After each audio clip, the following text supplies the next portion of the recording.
اسے لگایا ہو کہ میں مسلمان ہوں لیکن اس کا عمل مشرکین والا ہے، تو پھر بھی تم اس مرد سے علیحدگی حاصل کر لو، کیونکہ موحد اور مشرک کا کوئی جوڑ نہیں ہوا کرتا۔ واللائي يئسن من المحيض، اور تمہاری عورتوں میں سے وہ جو حیض سے نا امید ہو چکے۔ اب کچھ عورتیں وہ بھی ہوتی ہیں جو بڑی عمر کی ہو جائیں، ان کو حیض آنا بند ہو جائے، تو پھر کیا کرنا ہے؟ اگر تم کو شک ہو تو ان کی عدت 3 ماہ ہے۔ اب جو کنواری جو جوان لڑکی ہے جس کو حیض آتا ہے، اس کی مدت کتنی ہے؟ 3 حیض۔ اور وہ عورتیں جو حیض سے یعنی پیریڈ سے نا امید ہو چکی ہیں، ان کو کیا کرنا ہے؟ 3 ماہ۔ ان کی کتنی عدت ہے؟ 3 ماہ۔ اور اللہ حاصل قیاس جس کو حیض آتا ہی نہیں اور وہ جن کے پیٹ میں بچہ ہے، ان کی عدت بچہ جننے تک ہے، یعنی عورت وضع حمل کے بعد اس کی مدت ختم ہو جائے گی۔ اور جو کہ اللہ سے ڈرے گا، خدا اس کے کام میں آسانی پیدا کر دے گا۔ آسانی کیسے پیدا کرے گا؟ اللہ ذوالجلال نے کیا کہا کہ حمل والی مطلقہ ہو یا اس کا خاوند مر گیا ہو تو دونوں کی عدت وضع حمل ہے۔ اب وہ عورت جس کا خاوند مر گیا وہ حاملہ ہے، اکثر اوقات ایسا ہوتا ہے مرد فوت ہو جائے عورت اس کی حاملہ ہوتی ہے، ہو سکتا ہے مرد ابھی فوت ہوا ہے اور عورت کو بھی 9 کے 9 ماہ پڑے ہیں، 8 ماہ پڑے ہیں، عورت 8 ماہ تک اس بچے کو پیدا کرنے کے بعد اپنی عدت سے باہر نکلے گی۔ ویسے بیوہ کی عدت کیا ہے؟ 4 ماہ 10 دن ہے، لیکن جب بچہ اس کے پیٹ میں ہوگا وہ حاملہ ہوگی، تو جب تک اس کا بچہ باہر نہیں آئے گا، وضع حمل نہیں ہوگی، تو اس کی عدت ختم نہیں ہو سکتی۔ اور اگر چاہے اس کا خاوند فوت ہوئے 10 دن ہو، بچہ پیدا ہو گیا تو اس کی عدت بھی ختم ہو گئی۔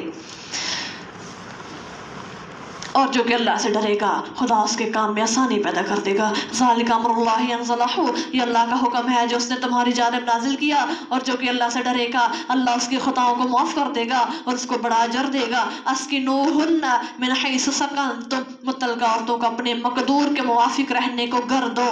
یہ نہیں کرنا تمہیں طلاق تم دفع ہو جاؤ یہاں چلے جاؤ۔ اکثر اوقات تمہارے معاشرے میں ایسے ہوتا ہے جس عورت کو طلاق دے دی جائے اس کو اپنے گھر میں 1 دن بھی رکھا نہیں جاتا، اس کو اس کے میکے بھیج دیا جاتا ہے۔ لیکن قرآن کیا کہتا ہے؟ اسکنوہن، متعلقہ عورتوں کو اپنے مقدور یعنی اپنی طاقت کے موافق ان کو اپنے گھروں میں رکھو، جہاں تم رہتے ہو ان کو بہترین گھر دو، ان کو تنگی نہ دو، نہ تکلیف پہنچاؤ۔ اگر ان کے پیٹ میں بچہ ہے تو ان کو نان و نفقہ دو، یعنی بچہ تمہارا پڑھ رہا ہے، اب اس عورت کو کھلانا پلانا بھی تمہارا کام ہے، یہاں تک کہ وہ بچہ جان لے۔ پھر اگر وہ تمہاری خاطر دودھ بھی پلائیں، اکثر اوقات مرد کہتے ہیں میرے بچے کو دودھ بھی تم پلاؤ گی، پھر قرآن نے کیا کہا؟ تم انہیں اجرت دو، دودھ پلانے کی اجرت دینی ہے۔ وَاعْتَمِرُوا بَيْنَكُمْ بِمَعْرُوفٍ، اور ایک دوسرے کے ساتھ حسن سلوک کا معاملہ کرو۔ اگر تم آپس میں ضد کرو گے تو اس کی کوئی اور، تو اس کو کوئی اور عورت دودھ پلائے گی۔ اگر اس بچہ ہے عورت اس کو دودھ نہیں پلا رہے، آپس میں تمہارے معاملات بہت بگڑ چکے ہیں، عورت کہے گی نہیں میں دودھ نہیں پلاؤں گی، یا مرد کہے گا میں نے اب تم سے دودھ نہیں پلوانا، تو اس کو کیا کرنا ہے؟ وہ عورت فَسَتُرْضِعُ لَهُ أُخْرَىٰ، اس بچے کو دودھ کوئی اور عورت پلا دے گی۔ لِيُنْفِقْ ذُو سَعَةٍ مِّن سَعَتِهِ، صاحب مقدور کو اپنے مقدور کے مطابق خرچ کرنا چاہیے، اور جو تنگ دست ہے وہ اسی میں سے خرچ کرے جو تھوڑا بہت اس کو اللہ نے دے رکھا ہے۔ اللہ کسی شخص کو تکلیف نہیں دیتا مگر اسی قدر جتنا اس نے اسے دے رکھا ہے، یعنی طاقت سے زیادہ بوجھ نہیں دیتا۔ اللہ تنگی کے بعد ان قریب آسانی کا شائش کر دے گا۔ اللہ نے کیا کہا؟ سَيَجْعَلُ اللَّهُ بَعْدَ عُسْرٍ، اللہ تنگی کے بعد آسانی پیدا کر دے گا۔ اور ایک جگہ کیا فرمایا؟ فَإِنَّ مَعَ الْعُسْرِ يُسْرًا، تنگی کے بعد نہیں، تنگی کے ساتھ ہی آسانی آتی ہے، یعنی کہ تنگی ہوتی ہے تو فوراً اپنے ساتھ خیر لے آتی ہے، آسانیاں لے آتی ہے۔ وَكَأَيٍّ مِّن قَرْيَةٍ، اور کتنی ہی بستیاں تھیں جنہوں نے اپنے رب اور اس کے رسولوں کے حکموں سے سرتابی کی، سو ہم نے سختی سے ان کے اعمال کا جائزہ لیا اور ہم نے ان کو بڑی بھاری سزا دی، سو ان بستیوں نے اپنی بدعملی کی سزا چکھ لی اور ان کا انجام خسارے پر متنجع تھا۔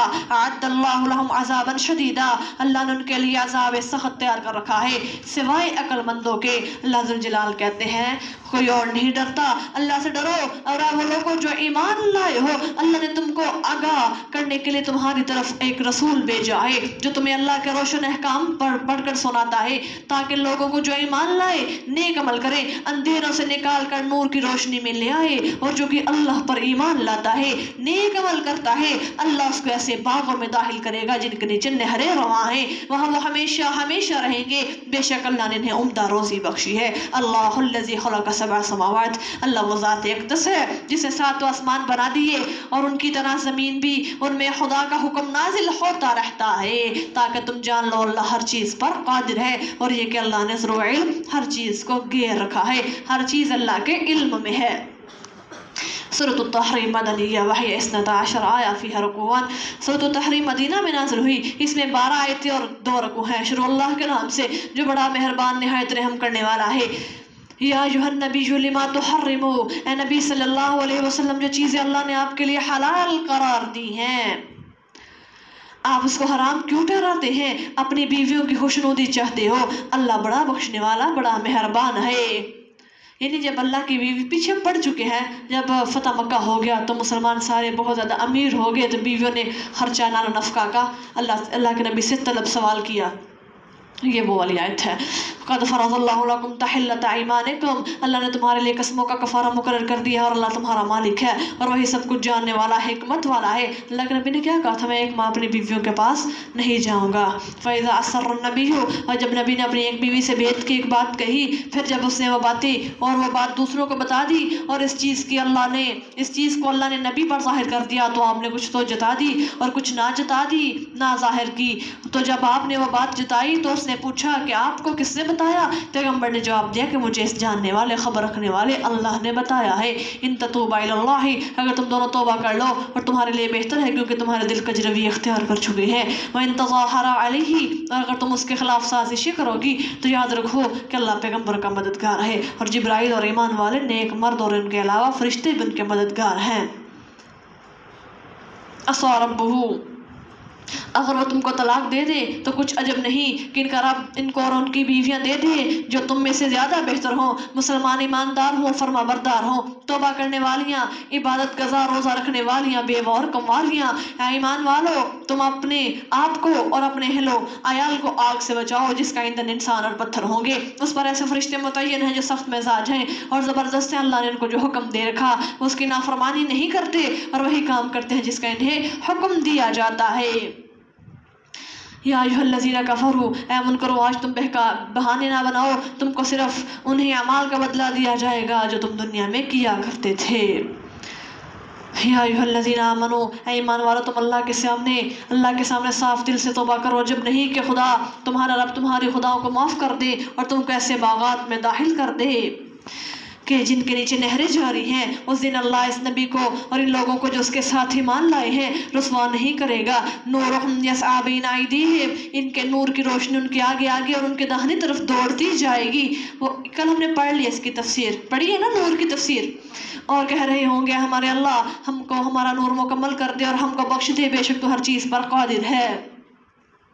یا ایھا النبی جاہد الکفار، اے نبی کافروں اور منافقوں کے خلاف جہاد کرو اور ان پر سختی کرو اور ان کا ٹھکانہ دوزخ ہے اور وہ بہت بری جگہ ہے۔ یعنی کافروں کے ساتھ لڑائی تلوار سے اور منافقوں سے دلیل اور حدود قائم کرنے کے ساتھ کرو۔ جو کافر ہیں ان کے ساتھ کیسے کرنی ہے؟ تلوار سے، اور منافقوں سے دلیل کے ساتھ بات کرنی ہے، یعنی قرآن کے حوالے سے۔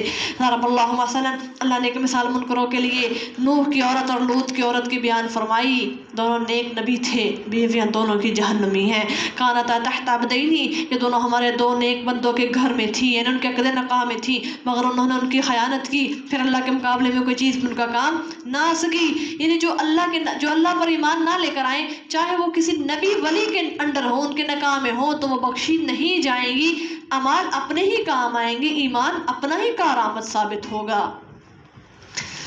مگر انہوں نے ان کی خیانت کی اور اللہ کے مقابلے میں کوئی چیز ان پہ کچھ کام نہ سکے، اور کہا گیا کہ اور داخل ہونے والیوں کے ساتھ تم بھی دونوں آگ میں داخل ہو جاؤ، جیسے دوسری عورتیں داخل ہوں گی تم دونوں بھی اب جہنم میں داخل ہو جاؤ۔ وضرب اللہ مثلا للذین آمنوا امرأۃ فرعون، اور ایک مثال مسلمانوں کے واسطے اللہ نے فرعون کی بیوی کی بیان کر دی، آسیہ کی۔ ہے فرعون تھا اپنے آپ کو رب اکبر سمجھنے والا، خدائی کا دعویٰ کرنے والا، بیوی کون تھی؟ بیوی آسیہ،